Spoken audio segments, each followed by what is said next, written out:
Hello everyone, it's Silvia from Tarot. Welcome to my channel. I thought it would have been really fun today to talk about my tarot reading practice and the fact that I've been reading for now over 35 years.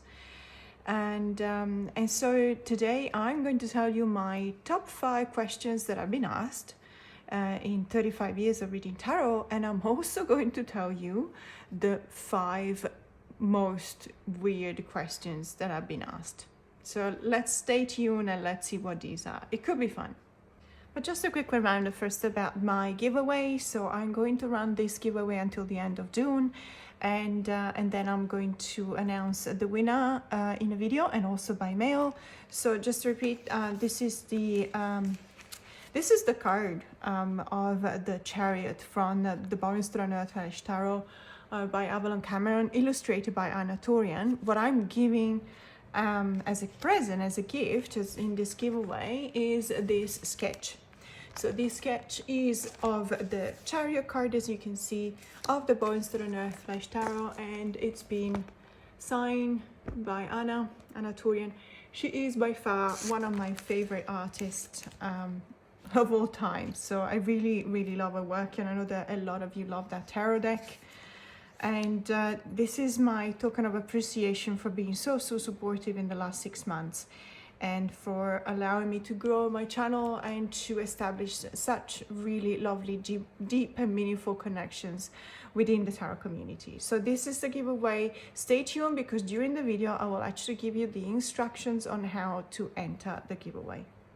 So as I was saying at the beginning, today we're going to have a look at the top 5 questions I've been asked in 35 years of reading tarot. So as I hope you can imagine, I was very young when I started reading. I was a minor.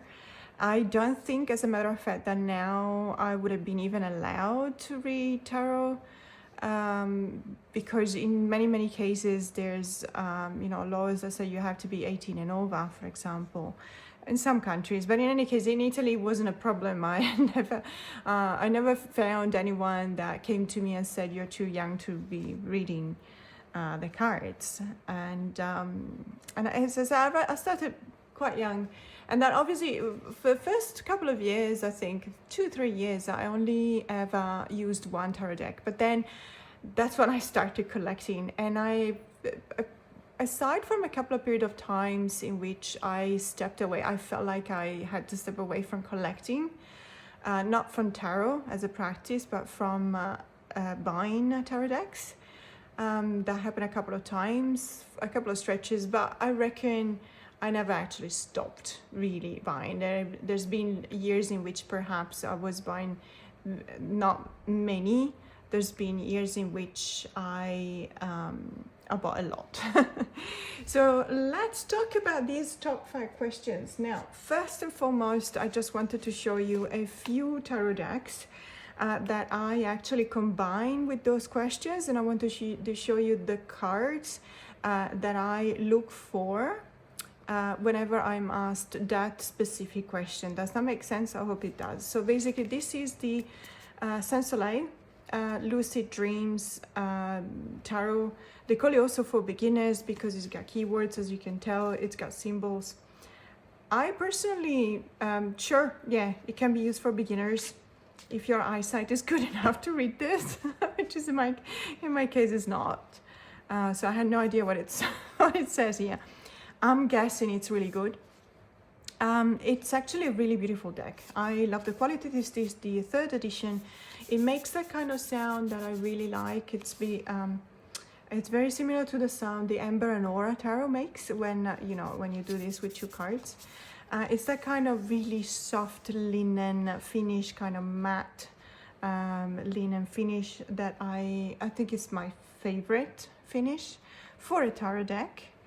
And it's standard tarot size. It's got this lovely matte gold gilding that it's very beautiful. It doesn't chip.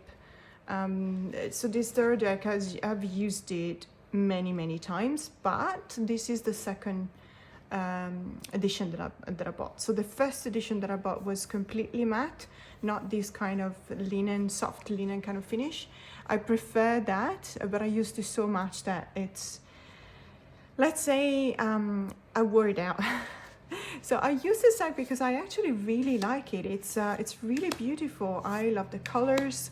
I love the fact that there's this gold stamping on the front, but it's not too much, and it's not distracting you from looking at the cards. And it's just really beautiful. It reminds me a lot of some kind of a bohemian style that Saint Soleil is actually famous for. If you don't know this brand, they have a lot of products. Mostly it's actually, I would say, office products, as in, sorry, not office specifically, but stationery. I wanted to say product. Really beautiful notebooks, for example, you know, your 2023 agenda and stuff like that. They have a couple of oracle decks that I never actually saw. I've seen them images on their website, but I never bought them. This Queen of Swords is actually really beautiful. I really like it, and I definitely recognize myself in this. My hair is not this long yet. And I'm not this beautiful or skinny at all. But I do like that. I kind of see myself reflected in it. As I was saying, it's a really beautiful deck. I like the color palette. I like the fact that it's got this gold stamping. It's an excellent cardstock. It shuffles really well. It finds out really well. It reads really well. I do recommend it for beginners because, you know, there is this kind of idea on the keywords that you can actually also read for the reversed meanings of the cards, which is very helpful. Although I haven't checked, honestly, because as I said, the writing is too small for me. I just need to wear glasses, but I just don't want to. I'm at that age in which I know perfectly well that I should be wearing reading glasses, but I think I can still pull it off without. So I actually don't. So the top 5 questions, as I was saying, the number 5 is this the right time to get pregnant? You have no idea how many times I've been asked for that question. I don't personally keep track, in the sense that I know that it's been asked a lot in my life. I've heard it many times before, and it's something that I you know, I kind of always see coming, in the sense that there's, generally speaking, it's not just the girl or the lady coming to ask this question. Perhaps you know, it's a couple, and they had that glimmer in their eyes. They had that look, you know, and it's not, the question is not related to I have difficulties becoming pregnant. That's definitely not a glimmer in their eyes. That's definitely more like a worried kind of look. But it's really like we are in love with each other. We love each other so much, and we are in a really good place in our lives right now. And so is it the right time to expand our family? Now, these are the cards that I look for whenever I hear this question being asked. They're not in any order, and I do look for all of them. So I don't know if you're familiar with this method of reading cards, but basically whenever I feel like it's the right way, I, generally speaking, I take the deck that I choose, and then I go through it. I look at it until I find the card that I want. So let's say, for example, in this case, I will be looking for these cards. So as I said, not in order, but the 10 of Cups, the 3 of Cups. Let's see if I can fit them all. The Empress. Yes, I think I can. The Moon card. The Queen of Cups. Does it fit? Yes. And the Ace of Pentacles. There's other cards that I look for. Specifically, if in case that these ones are associated to other cards that are not very conducive of an answer. So for example, I would look for the Empress card, and when I'll find it, let's say I find it right here, and I look at the card before, which is the King of Cups, the Empress, and the card after, which is the Knight of Cups. And I would literally read these 3 cards. So the card before, the card that I'm looking for, and the card after. And this is a very, in this case, there's a bit of caution there. There's a King of Cups, which is definitely pointing to a good paterna figure. because it's empathic and it's reached the dominion and the mastery of their own feelings, and therefore they're also in a position of teaching and giving back to the community, generally speaking, because the king gives back to the community, but in this case to the family. However, there is also Knight of Cups. It might mean that one of the two is not necessarily ready yet. So I would just definitely do this kind of really quick overview kind of reading whenever I'm asked these kind of questions.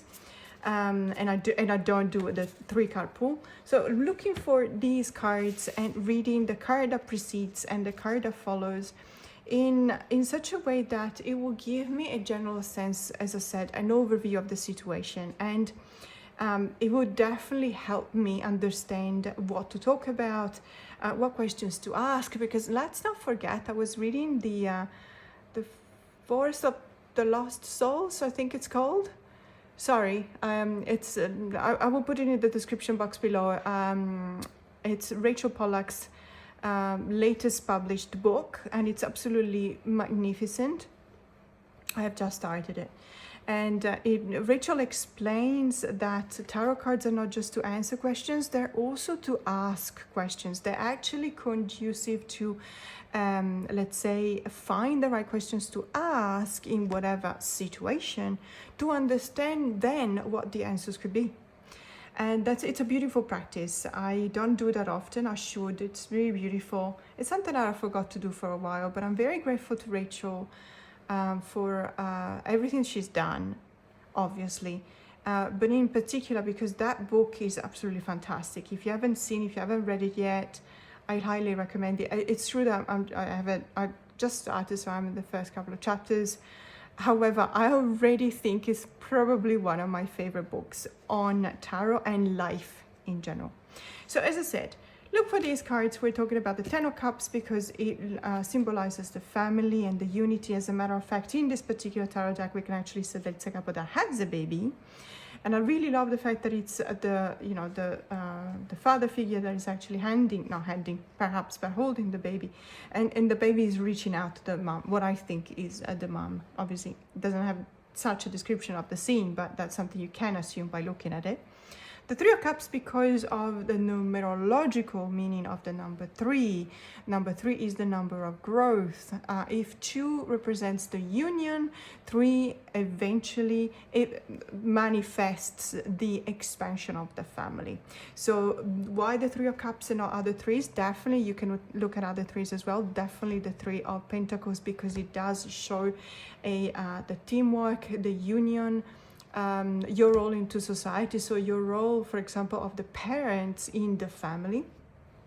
But specifically the Three of Cups, I think, is more related because it is in the realms of feelings and emotions, and also because the natural progression, numerological progression of the Suit of Cups is the Ten of Cups, which is indeed the family.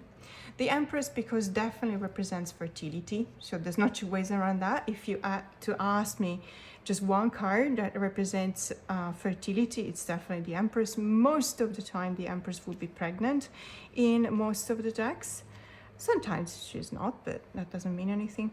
The Moon, because the Moon can represent the cycle, it can represent the ebb and flow of the feminine powerful cycle of reproduction, of fertility and life. And therefore I don't necessarily look for this card first. I would definitely start with the Empress, the Three of Cups, eventually the Ten of Cups, the Queen of Cups. But the Moon, it would be as an afterthought. It would be something like I want to see, specifically if I'm told that perhaps the couple has had problems in conceiving, then we'll definitely have a look at the Moon, the Devil card, unfortunately, as well, the Six of Swords, and the Hangman. But I wanted to put only positive cards, and I strongly want to believe that the Moon is a positive card, even though it's a card that reminds us about introspection. So in some cases, the Moon, depending on what card is before it and after it, would actually tell us to wait. Okay, it always depends on the context, always. And then the Queen of Cups, because it could be seen as the mother in the natural progression of the Suit of Cups, and also because the Queen of Cups is the person who is the empath, is the mystic, is the one that symbolizes the mother nature, let's say, together with the Empress card.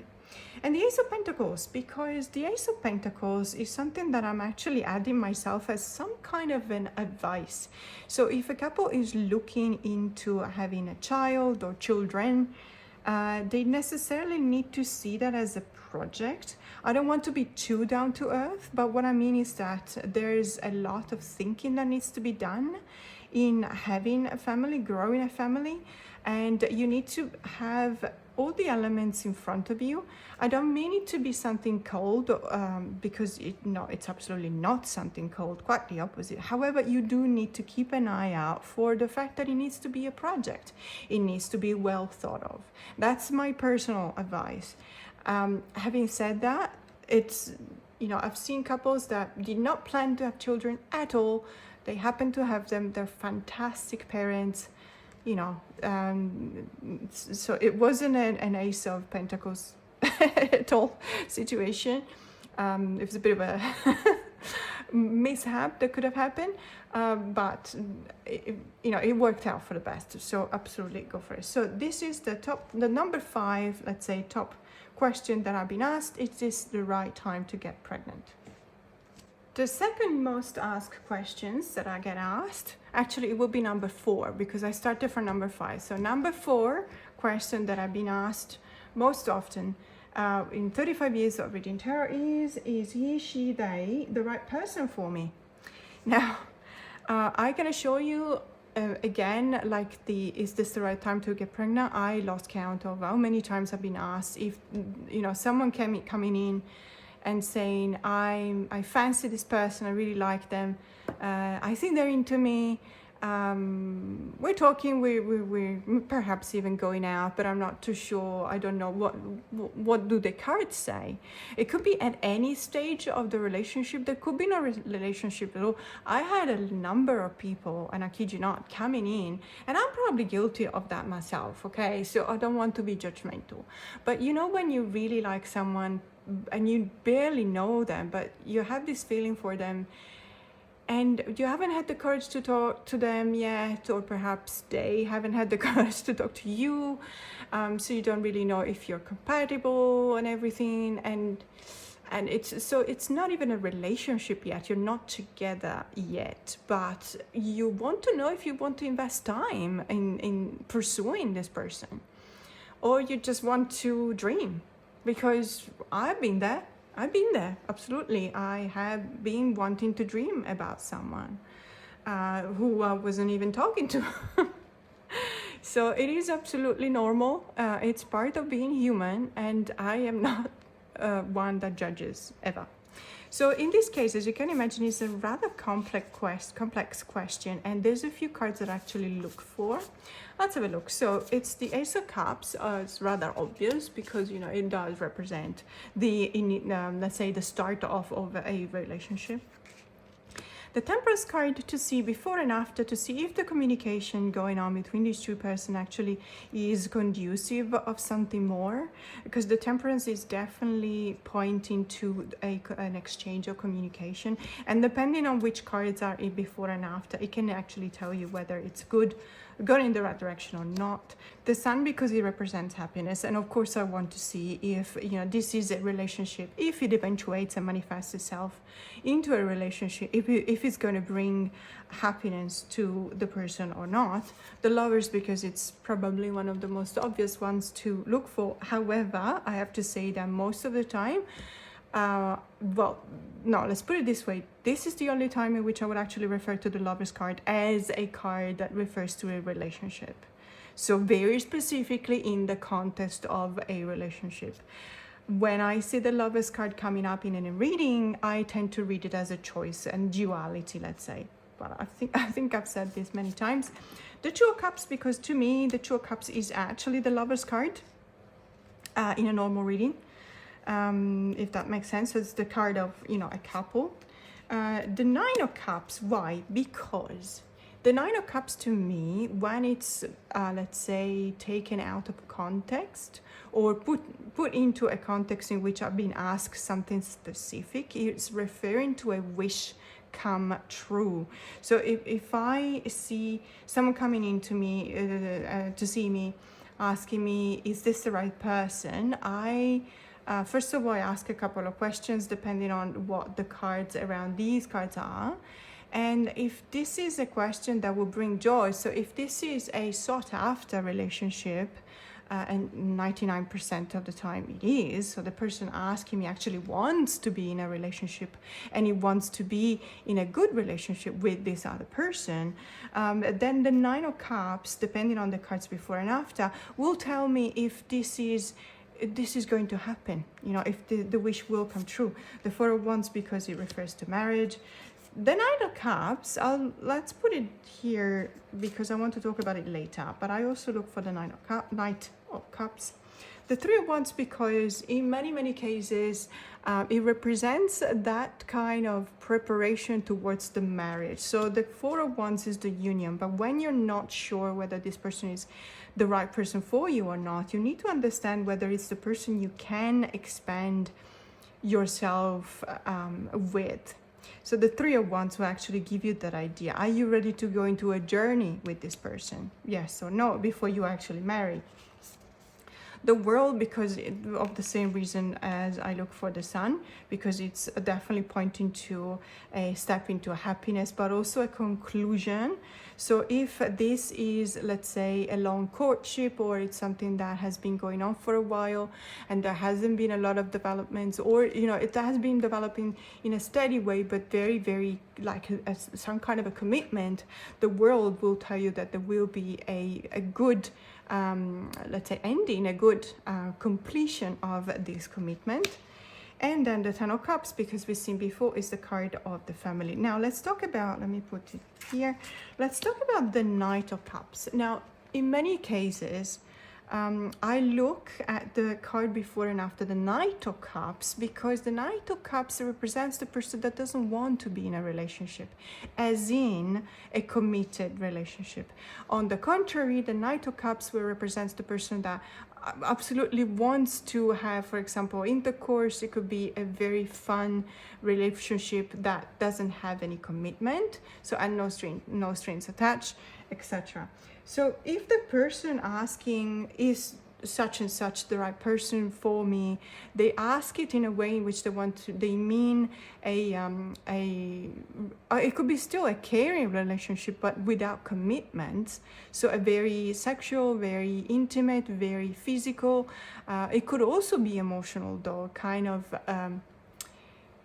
I think that saying relationship in this case is a bit of a tricky word, because if it's a caring, sentimental and also sexual relationship, that it's a committed relationship. However, there's so many different shades to love, to relationship and love, that to be honest is very difficult to bring it back down to a hard fact definition, and I don't think that I should do that. What I can tell you is that then if you're looking for something that will eventually, let's say, evolve into marriage, for example, or a committed relationship, the Knight of Cups might not necessarily be in the right place. So if the person is represented by the Knight of Cups, is the archetype of the person who's not ready. Okay, so I will eventually look into the Knight of Cups as well. So out of top five question was, is it the right time to get pregnant? Top 4 is this person the right person for me? So we're down to the top 3 questions. So number 3, am I going to get the job / promotion / pass the test? So I put them all 3 together because it's something very common, let's say. It's something that I've been asked a number of times. I lost count as well. For this, I'm going to show you what cards I look for with the Radiant Wise Spirit Tarot. But this is a very interesting edition, because this is the Total Tarot Magazine edition.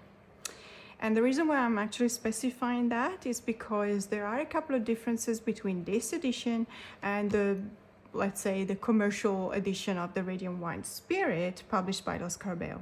So Lo Scarabeo is licensed legally, so it's perfectly legal. These are not fake decks. They're licensing Total Tarot magazine to reproduce some of their decks. I think there's about 20, I'm not too sure. These decks, let's say 99% of them are like exactly, look exactly the same. There might be some slight differences when it comes to cardstock quality. I'm not entirely sure. I'm not an expert. What I can tell you is what I can see myself. The reason why I'm taking this out is because there's a couple of differences that actually make it more like the dirty Pam, what's been called, what's been renamed with affection, obviously, the dirty Pam. So it's the 2017 edition of the Radiant Wise Spirit. Although I need to check that out, apologies for that, because it might actually be called in a different way. The 2017 edition was printed with these kind of let's say different saturation and probably also tone and color hue to the color palette of the traditional 1909 RWS. So the line work, the artwork, the symbology, the line work, everything bar obviously the titles, the font and the titles is exactly the same as the 1909 edition. However, there is definitely, as you can tell, a different, well, saturation, but also a different hue to the colors of this deck. This was printed this way with the white borders and with the fleur-de-lis on the back at this side, on this size, in 2017. It was called the Dirty Pamphs. What happened after that was that in 2019, they ran out of that print. They went out of print. In 2019, they reprinted, but what they did was they increased the size of the fleur-de-lis on the back. They also changed the saturation back. They tweaked it a little. And it doesn't look like the 2017 edition anymore. Then after that, in I think it was 2021, but please don't hold me to it because I'm not sure entirely. But they printed this, they released this new tarot deck called the Radiant Wise Spirit Tarot. It's always Lo Scarabeo. And what they've done, they went back to the same hue and saturation of the 2017 edition. They made it gloss and borderless, and they sold it in this, I don't know if you remember, but Lo Scarabeo is some kind of a deluxe production of decks where they put them in a rigid two-parts box and not a tuck box. However, it wasn't the same as the 2017 because, first of all, the cardstock was different. So it was shiny, glossy, rather than this kind of semi-gloss or semi-matte. And the fleur-de-lis were bigger and it was borderless. So people were not happy. So what happened was that they made the mini, I keep on showing you the cards, they made the mini of this tarot deck, and the minis have the white borders back.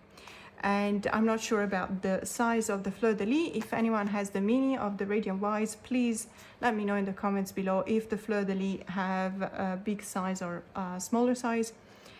Then we were all very happy to hear that on starting from number 2 or 3 from the Total Tarot collection, Total Tarot magazine, they reverted back to the exact same production of the 2017, what's been called the Dirty Pam. So this is 100% exactly the same as the Dirty Pam.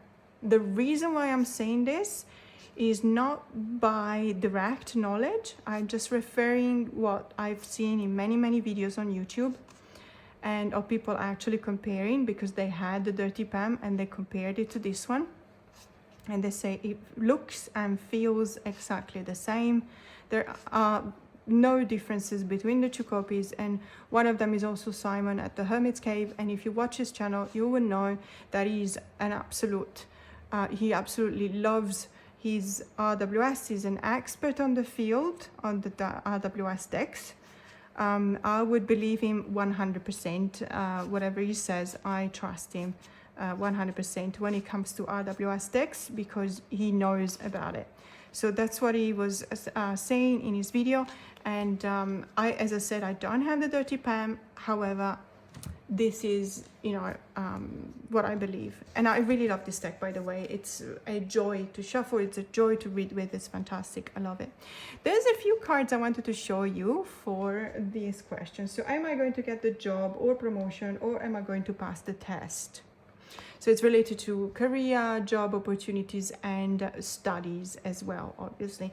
And I always look for this card. So the Three of Pentacles, and the reason is because in the Three of Pentacles, there's this really strong association with your work, with your finances, with your career, a project you're working on. And there's this sense of a team. So you're part of a team. You're asked to fulfill your role into this team. So let's say use your own skills at your best in order for the team to succeed. Then I will definitely look for the Judgment, because in this case it can actually mean good news. So if the question is, am I gonna get good news, the Judgment would definitely tell you whether it's a yes or no, depending on the cards before and after. I would definitely look for the Three of Wands, because the Three of Wands is very similar to the Three of Pentacles in the sense that it implies a sense of expansion and setting the wheels in motion. So if the question is related to a promotion in specific, so an advancement, so definitely this kind of transformation that you have in a job, the Three of Wands will tell you, you know, yes or no. I'm going to look for the Magician, because it tells you about, you know, are you using your skills? Which way are you using them? Can you do something about them? Is there something else you can do to get that promotion? We'll look for the Chariot card, because it tells you about obstacles overcome. So if I hear from the background of the question there's a bit of a hesitance, because perhaps it's a promotion that doesn't come, you know, it's a job that doesn't, it's a job advice that doesn't call back, you know, we've all been there. And the Chariot will definitely let you know whether there is this victory over obstacles, yes or no. And the Seven of Pentacles, because the Seven of Pentacles is that kind of invitation to have a look at where you are right now. And so if you're looking for a promotion and you want to know whether you will get it or not, the Seven of Pentacles, depending on the cards before and after, will actually let you know if you're on the right path for that kind of specific promotion or not, or if you're actually not gonna get it, in the sense that perhaps it's not the best thing to happen to you and you need to reassess where you are and go back.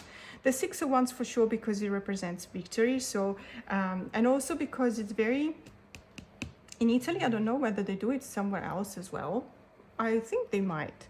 But in uni, when you graduate for uni in Italy, when you graduate from your courses, you actually wear, at least at my times, I don't know if they still do it, but you wear a crown made of bay leaves, which is exactly this. So it's a crowning. It's a way for you to show the world that you have been crowned as you know, graduated. So if it's a question related to will I pass the test, I always look for the Six of Wands, because even the symbology is very conducive of that. Then I will look for all of the pages, because the pages symbolize to me the kind of person that is in a position in which they are ready, perhaps, depending on the cards around them, but they are ready, they're pointing to, they're looking forward to some kind of a promotion, transformation, maturation, or whatever it is that you're looking for. And it also depends on what field this person is specializing, let's say, into what kind of job. And if it's generally speaking just a career question, then I would definitely look for the Page of Pentacles. If it's something that is more specifically related to the suit of the mind, I will look for the Page of Swords. If it's something more related to a caregiver kind of work, so doctor or nurse or something like that, I will look for the Page of Cups. And whereas the Page of Wands is something that is always related to perhaps an entrepreneurial kind of job, or something that will see us participating first person and having the possibility to bring about our own ideas, to the job and to the work environment. Last but not least, I also look for the Four of Cups. And the reason why I look for this card is because depending on the background that I'm given, the Four of Cups can actually tell me that there's a bit of lull, there's a lull moment, there's a bit of, stillness perhaps. There's perhaps a bit of boredom associated with a job situation, a career situation, also a relationship situation, but in this case it would have been a different question.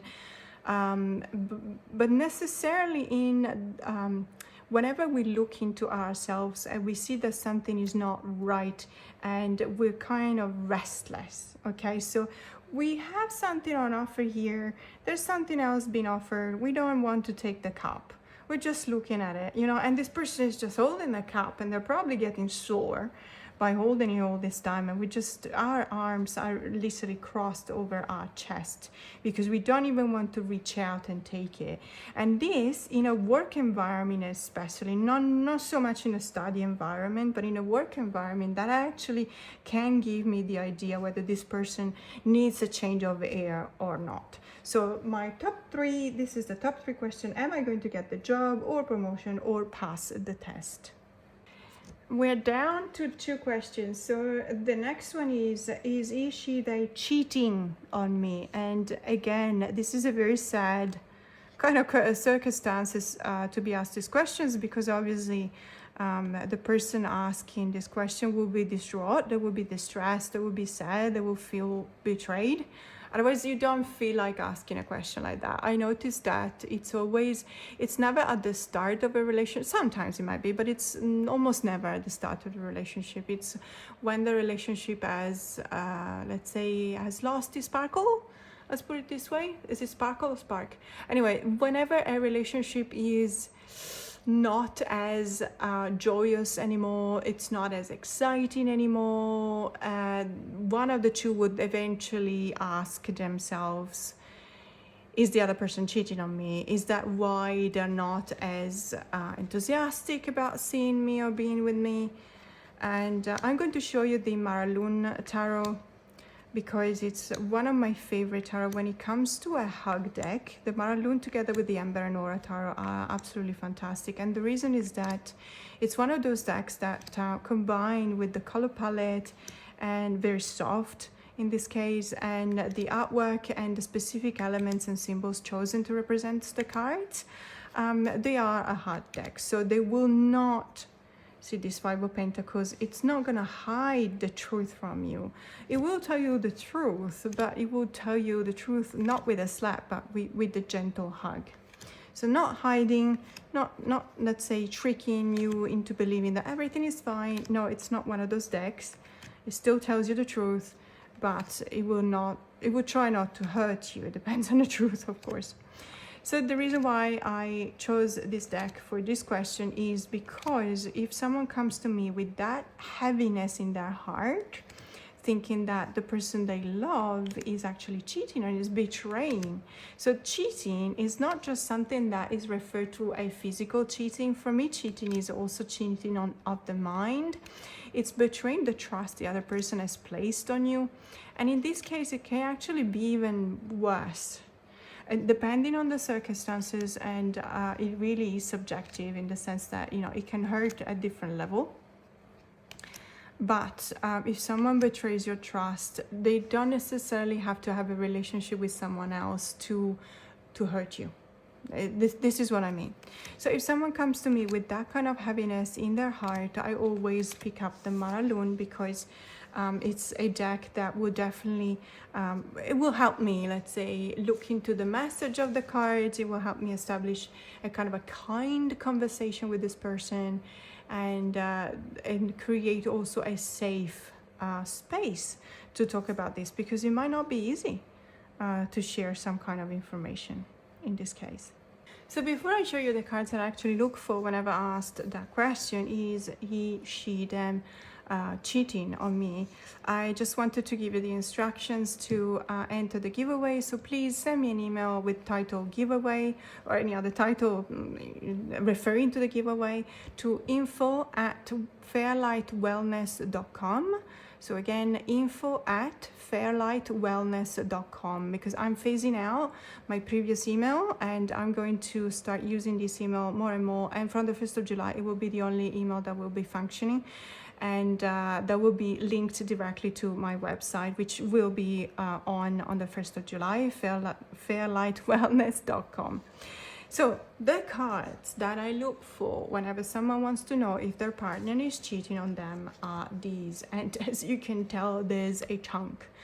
And the reason is that there's a lot of cards that can actually tell me whether there's an issue. Let's call it issue, not problem. In many cases, you will see that there might be a beginning of a bit of an issue. There might be a big problem already established. There might be a complete detachment. So it's different levels of, let's say, relationship that you can see in the cards, and you can ask the cards to tell you. They're not in orders because I was just looking at them and picking them out of the deck.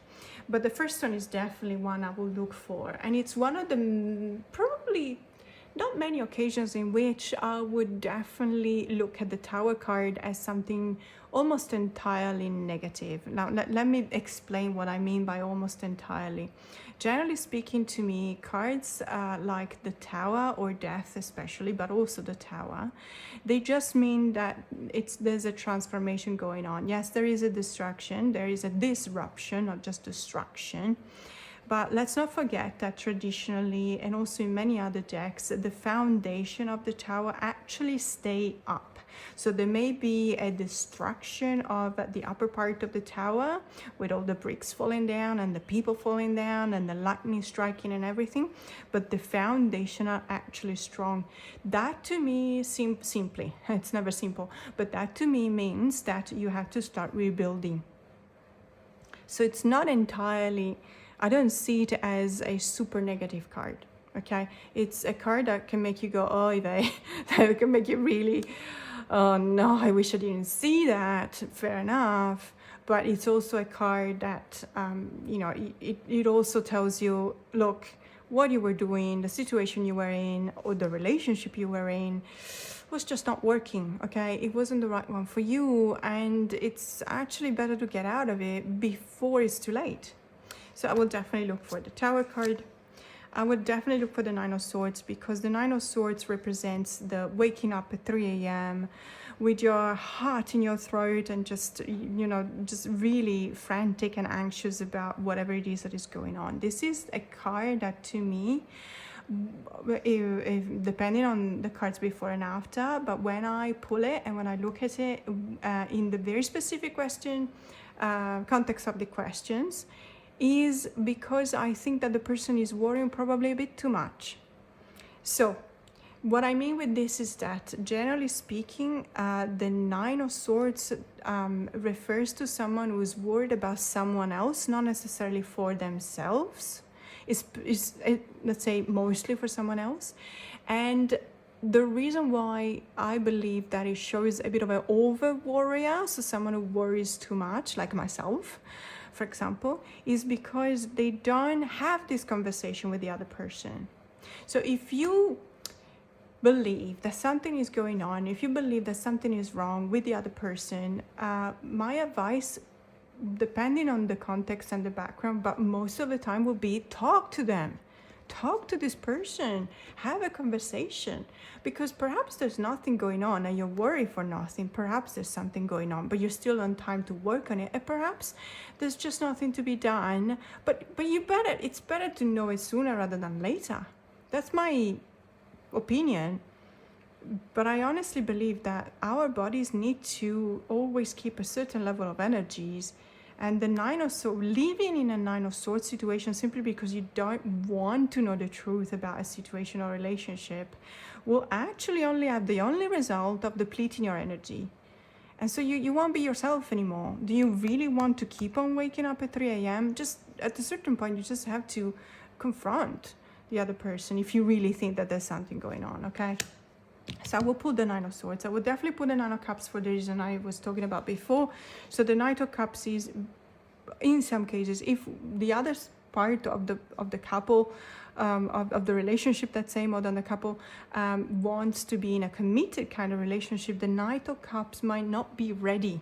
So I will look at that. I will actually look at the Seven of Cups in relationship to the Knight of Cups, because if they're together, that would definitely tell me that this person is actually looking elsewhere.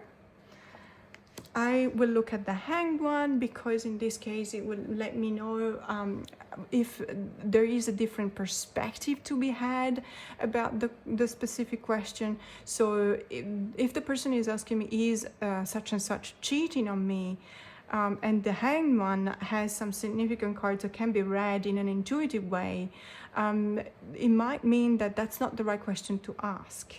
So perhaps they're not cheating, but that shouldn't make it, if the answer no, it's not cheating, that shouldn't make you happy, because there's still something wrong, because there's a different perspective that you need to take on that matter.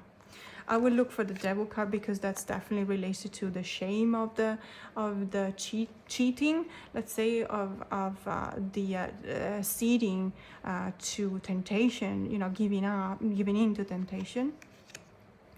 I will look at the Ten of Swords, because that will mean an ending. I will look at the Five of Swords, because the Five of Swords to me is the card of gaslighting. So we'll see this situation many times, in which we've been told. So we ask questions, okay? Let's say you have the courage to confront your person, your significant other, about perhaps a doubt that you have. And this person would just go on, and it's all in your head, okay? It's all in your head. You're reading too much into it. No, I was just doing this, whatever. That's typical gaslighting. And I will definitely look if this card talks to me, because if there is gaslighting going on, it is worth seeing what the Five of Swords has to say about it. The Six of Swords is a step further, in the sense that it's the but doesn't have the same intention of the gaslighting of the Five of Swords. In here, there is a detachment, there is a disconnect. The other person may already be falling out of love. Okay, so there is this sense of moving away. If the other person has fallen out of love, if it doesn't work, there needs to be a Six of Swords situation. There needs to be a detachment, because if it doesn't work, it's not healthy to just keep on protracting that, to keep on postponing an inevitable ending. So I will look for the Six of Swords. I would definitely look for the Three of Swords, even though I may say this is the very only context in which I will actually refer to the Three of Swords as the card of the breakup or the heartbreak, because generally speaking, I read numerologically, so the 3 is the growth, the expansion. I will look for the Nine of Wands, because this tells me whether you're the only one that actually brings on the relationship and does everything they can, and they're completely exhausted and depleted, but they still want to go ahead. If the Nine of Wands has some significant cards around it, that would definitely tell me that you're probably doing it, you're doing too much. I will look for the Eight of Swords, because the Eight of Swords represents the cage of our own making. Are you actually in a relationship you shouldn't be in? So that would be significant in the Eight of Swords. And the Seven of Swords, because to me the Seven of Swords is not necessarily just the cheating or the robbing, you know, the thievery.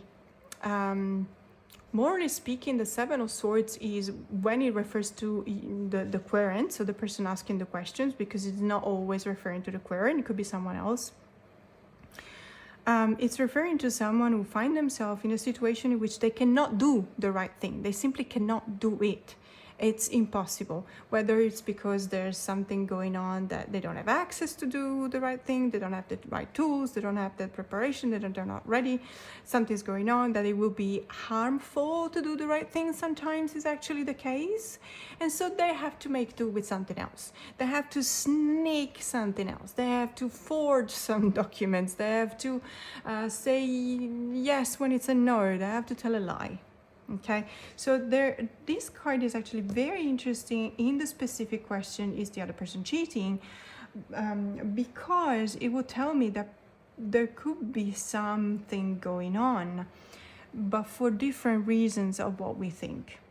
Okay, so this is my top two, is she them cheating on me? And the top one question that I've been asked in 35 years of reading tarot, so the most by far, and I mean by far in the sense that I probably have that at every single round of reading that I do, I get asked that question. And the question is he, she, them coming back? As in coming back to me, as in a relationship, as in referring to someone who was in a relationship, but they broke off this relationship and they stepped away. And the question is there any chance for them to come back? Are they thinking about coming back? Are they considering it? And these are the cards from the Maralun, again, because I really do believe that it's probably a deck that should be used in this case. These are the cards, not in any particular order, that I look at whenever I receive that kind of question. So the Sun, because as I was explaining before, obviously it depends on the context. Is the person saying, is he coming, is she, etc., coming back in a good way? Obviously, that would create happiness. And the Two of Cups, for the same reason, is the couple that has been distraught, that has been separated, going to be reunited. But I will also look at the Justice card, and I don't mean it in the sense that it's the right thing to do, but I look at the Justice card as consequences, in the sense that, to me, when there's a breakup in a couple, in a relationship, generally, one would only hope that there are reasons, okay? And so, to me, the Justice card would tell me whether these reasons will have consequences or not. So if those reasons have consequences, it might mean that the person is not coming back because they found those reasons to be apart from you so strong that they will not be ready to overcome them. So I will look at the Justice card. I would definitely look at the Six of Cups, because the Six of Cups is the nostalgia we feel for that time in which we were happier and everything was easier and we don't have to worry about anything. So is the Six of Cups conducive to me of that kind of resolution that the person is seeking? Are they going back to be happy again like they were when they were still together? I will look for the Fool card, because the Fool card is always a new beginning. So it's true that it's a couple that used to be a couple, but it's also true that whenever there's a breakup or a disconnect, if there's something started anew, it's necessarily a new beginning, and it needs to be seen as a new beginning. Otherwise, you risk making the same mistakes that brought you to the breakup. The Eight of Wands could be news, or a trouble, or a movement. So that could tell me something. The Eight of Wands and the Eight of Cups instead will probably mean something negative.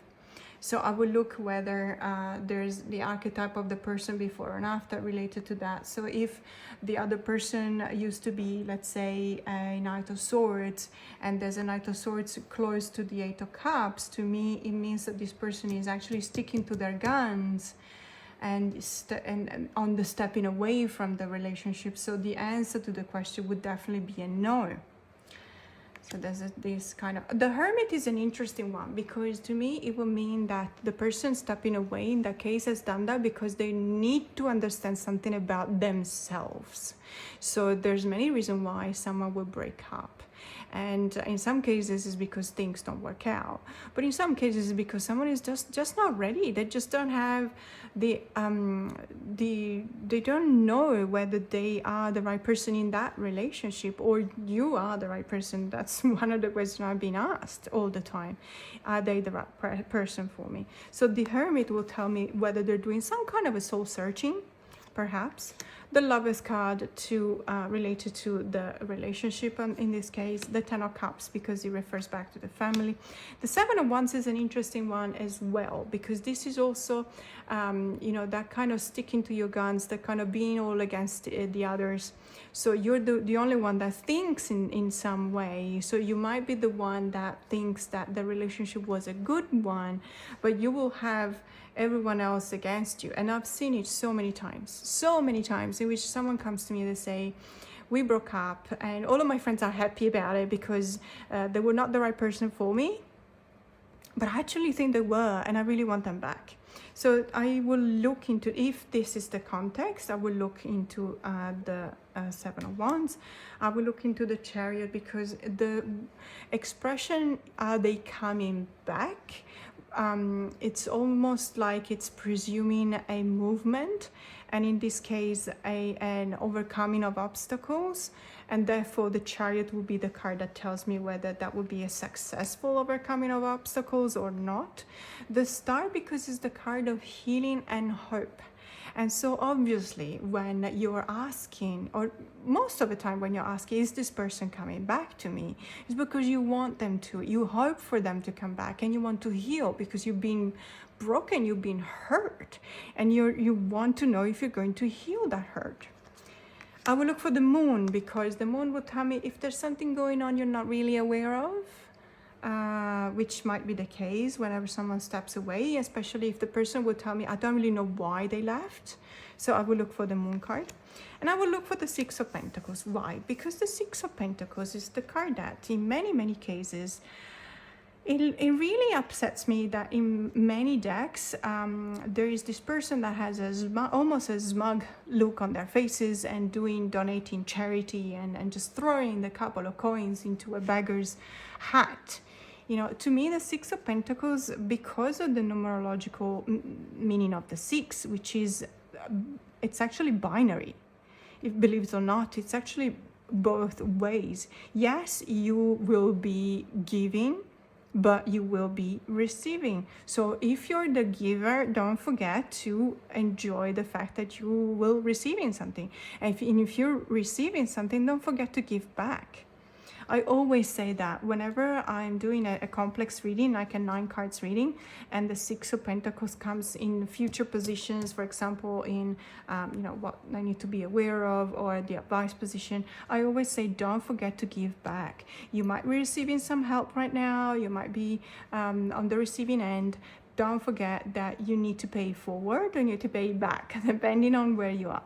So I will definitely look for the Six of Pentacles, because that will tell me that this person may have stepped away from a relationship because there was no giving and receiving. And it's something that needs to be there in a relationship. If it's not that, if it's, let's say, only one way, it's eventually it would just be disrupted, because it just doesn't work. It's not self-sustainable, let's put it this way. So this was my top one most asked question in 35 years of reading tarot. Is the person I'm in love with, or the person I'm in relationship with that I stepped away, are they coming back? Let's have a look now at what are the top 5 most weird questions I've been asked in 35 years. So in order to tell you my top 5 weirdest questions I've been asked in 35 years of reading tarot, I'm actually going to show you the Rosebud Tarot, not because I would use this tarot deck whenever I'm asked a weird question. It's totally unrelated. It's just that I really love this deck, and I just wanted to show it to you. So I'm just going to start from the number 5, and it was, so the question was, how do I lose weight? Okay, how do I get skinnier? And I refer back to, I was in Paris and I was reading in Les Halles, and it's a shopping mall. And I was in my early 20s, and I was with friends, and a friend of mine was, you know, reading zodiac signs, so doing astrological kind of readings. We were sharing a booth. And I had this lady coming in, and she wasn't overweight at all. I can assure you 1000%, to the point that in my French, that at the beginning perhaps wasn't perfect, I did not really understand what she was asking, because I remember immediately understanding the question and thinking, I think I misunderstood here, because she's by no means overweight, and I really don't understand why she would ask me how to lose weight. First of all, because it's not something that you would ask the cards unless there's a very solid background that leads to that question, you know what I mean? But also because you don't need to lose weight. So I was really curious, and I told her, I said, with all due respect, I don't actually think you need to lose weight, if that's the question you actually asked me. And so she explained, she had so she was participating in some kind of a modeling, let's say, selection. And she just wanted to lose weight, not permanently, but she just wanted to lose weight enough to be confident to be selected. Let's put it this way. And I told her that I couldn't read like that. And to be honest, I told her that I was not experienced enough, you know, to do a reading of that kind. But to be honest with you, if someone came to me right now and asked me that, I would use tarot, definitely, because I do deal with wellness. And if the person actually needs to lose weight to get well, it's a different story. So I would definitely use tarot to see what kind of energies are around this person, how to use them, what elements can be used or focused on, if there's anything that can be recommended to do, if there's any type of diet that is more suitable for this person, and so on and so forth. I would definitely use tarot as a coadjuvating tool, as an aid, okay? Not just to ask the cards how to lose weight. I wouldn't ask that question. But only with the proviso that the person actually wants to lose weight to get well. Back then, I can assure you that it was a relevant question to be asking, how can I lose weight temporarily to just make a selection for, let's say, this modeling agency? Because there was less attention paid to wellness, and looking, not just being skinny, but looking skinny was extremely important. And but I didn't use the cards. I said, I'm sorry, but first, I don't really think you need to, but if you say you do have to lose weight, then, you know, I wouldn't know how to ask the cards that, and I didn't. But that was, you know, number 5 of the weirdest question I've been asked, how do I lose weight? Then number 4 is, where did I leave my key / ring / hat / purse / jewelry / book / umbrella? Anything. So the number of times in which I've been asked to locate objects is just, there's a lot. But I now actually send out in my T's and C's, I send out that I don't actually locate objects. I know that there's a lot of people that use tarot to, let's say, use that kind of energy and use it in a very intuitive way and also psychic way to locate a missing object. But I don't do that. And so I again was not in Paris. This is not a one-time question that I've been asked. This is a question I've been asked a few times before I started sending out my T's and C's, and then people reading that will just see that I would not answer that specific kind of questions, and so they're not asking that anymore. But it's really funny, not funny, because I'm sorry for the person, because obviously they really need this object to be found. Obviously, otherwise they wouldn't ask. They wouldn't pay someone to look into the cards to tell them where it is, right? But it's something that has always made me smile, let's put it this way. So that was number 2, or rather number 4. Then number 3 is, what is my pet saying to me? And this is a lovely question that I've been asked in specific ones, and then I've probably another couple of times after the first time, and I know what to answer now, but I will show you a different deck. So I will show you this deck, which is the Oak, Ash and Thorn Tarot by 3 Trees Tarot. I absolutely love this deck. I love everything about it. It's not just the quality, which is exceptionally good. It's the artwork, which is incredibly sweet. And the color palette that reminds me a bit of fall, autumn. And it gives me that sense of looking out for something cozy and warm and fuzzy. And the animals here are so sweet that I think it relates well to this kind of question. Now, the first time that I've been asked that, I was in London. It was very early on, and I think I was 21, and I was giving readings in Kensington Market. So if you're not familiar with it, Kensington Market used to be a big building where everyone with a business that back then was literally labeled as alternative. I kid you not. Literally called the alternative, the market of the alternatives. It was the end of the 90s, and we had to relate to it that way. Let's put it this way. So obviously reading tarot was considered alternative. And I had dreadlocks, and I looked a certain way, and I fit in. I might say I actually fit in. And I loved my tribe. I loved them. I loved my neighboring stalls or booths. There was a tattoo parlor. There was another tarot reader, not in the same aisle. There was someone. There was a hairdresser. There was someone doing piercing. It was so common doing piercing, belly button piercing at that time. So I've been asked this question, and this person comes to me, and she wants to know that there's something wrong with her dog, and she loved her dog. Obviously, she loved her dog so much, and she really wanted to know what he was saying to her, to the point that she was desperate to come to me and actually ask the cards. And again, I had to say that I could read the energies around that, and that's what I've done. I didn't have this deck because it wasn't even published back then.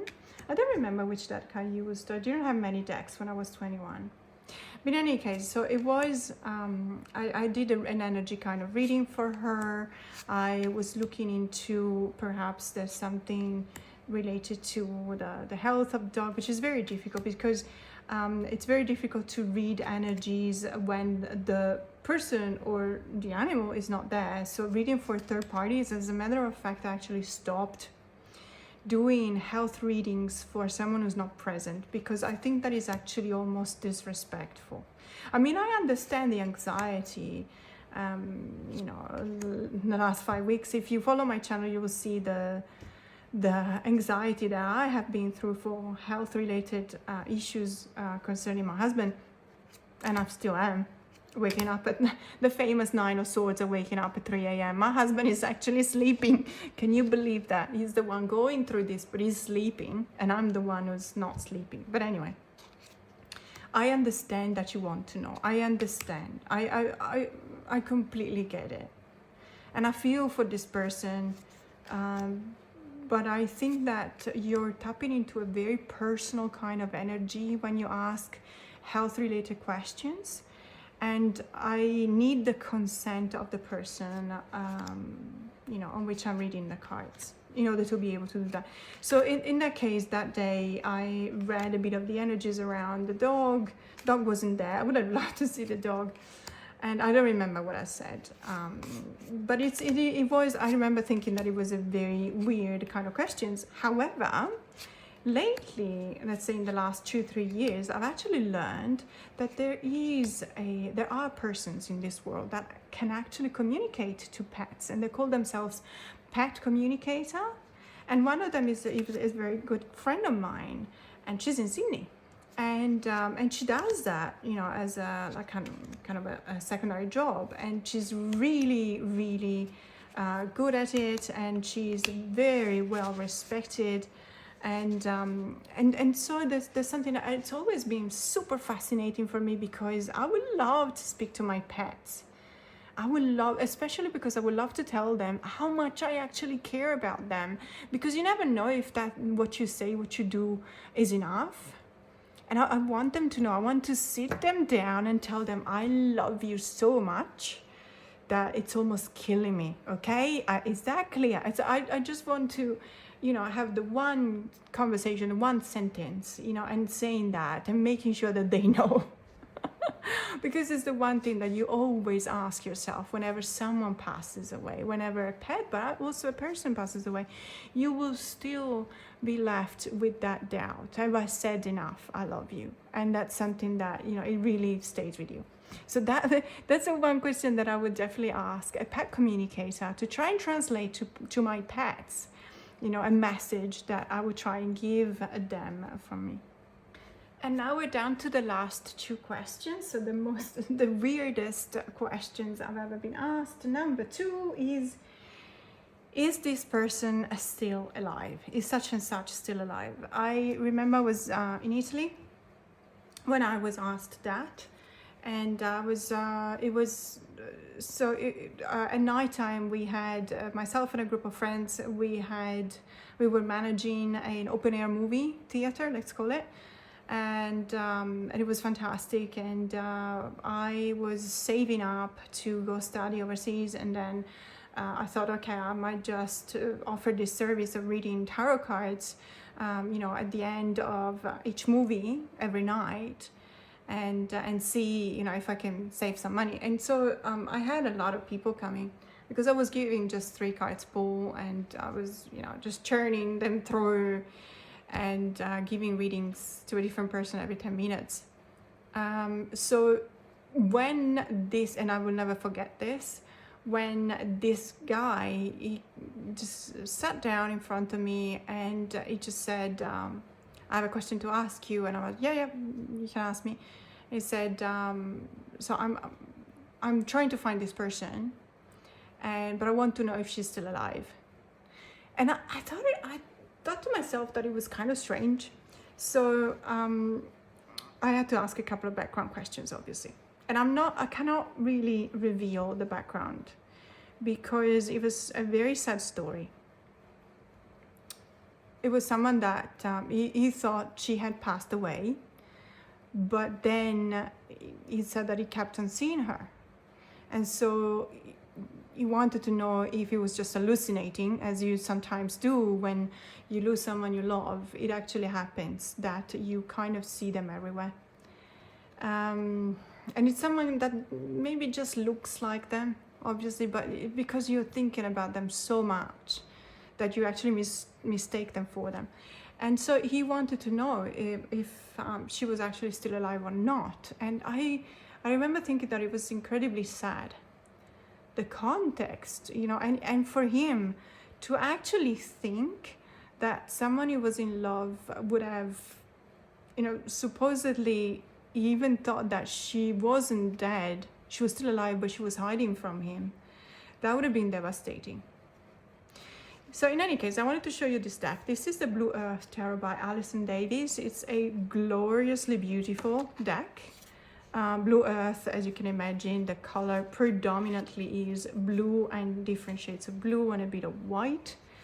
It's a rather peepish deck, and it's the kind of deck that I would use not necessarily to find out whether someone is alive or not, but to me the core of the question in that case wasn't necessarily is she still alive, because I think that deep down this guy actually knew that she wasn't. He kind of knew that this person he loved had passed away, but unfortunately it was in so much pain still that he almost wanted her to be hiding from him, because at least he could believe that she was still alive, and it would have been less hurting, it would have been less sad, for him to believe that no, she hadn't passed away, she was still alive, but she was hiding.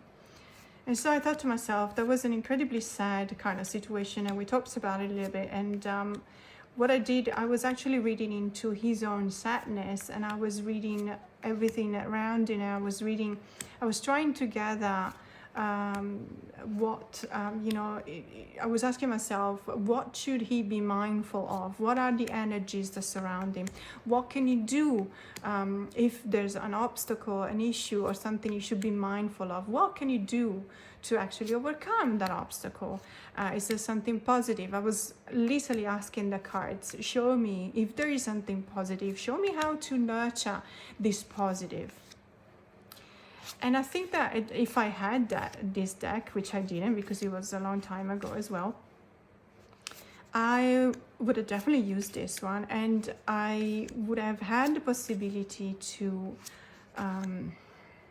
let's say, do the kind of work that I do with some of my clients when we go through that kind of processing of trauma and grief that repress, in some cases, unfortunately, trauma and grief related to the disappearance of someone or something in our lives. It could be the loss of, for example, I've done some work a couple of years ago with a person that had lost a leg and in an accident, and so that was literally treated as grieving because it's losing part of ourselves. And so we do this kind of work in which we look into that processing of the grief, because grief, there's no manual to process grief. There's no one-on-one class that you can attend to just know how to do it. And it also varies by a lot per person, and so that's there are a few things that can help. Remind yourself of the important things that this person gifted to you, this person is not there anymore. Nurture those things, identify them first.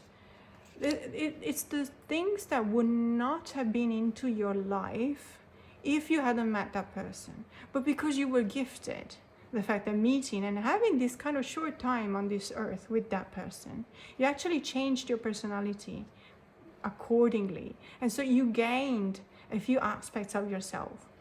When you identify them, you need to nurture them, and that's a way to live with this person in a new dimension, this person that is not there anymore. So if I had been doing that kind of work, going through processing of the grieving, back then I would have done definitely that with this person, with this deck in specific, because I really felt like he was in need of that closure. So that was, I never has. It was weird to me, and I'm talking about it now because it really, the way in which he asked me, because he said, am I hallucinating? Is she alive? Is she actually alive, or am I hallucinating? And then obviously we started talking about it.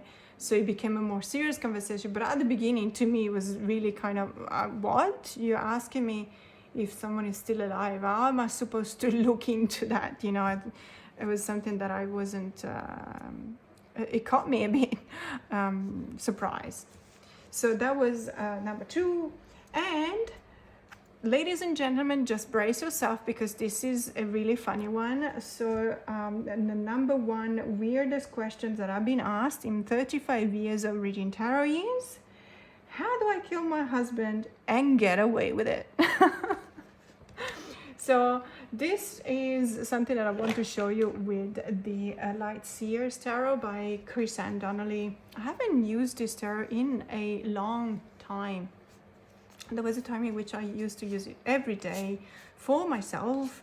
There was a time in which I actually decided to go ahead and edge it in black, and then that wasn't enough, and then I talked myself into trying a new technique of edging, which is like doing it bleeding on purpose on the front of the card, so to create this kind of, I don't know, antiquated kind of look, I guess. I'm not really sure.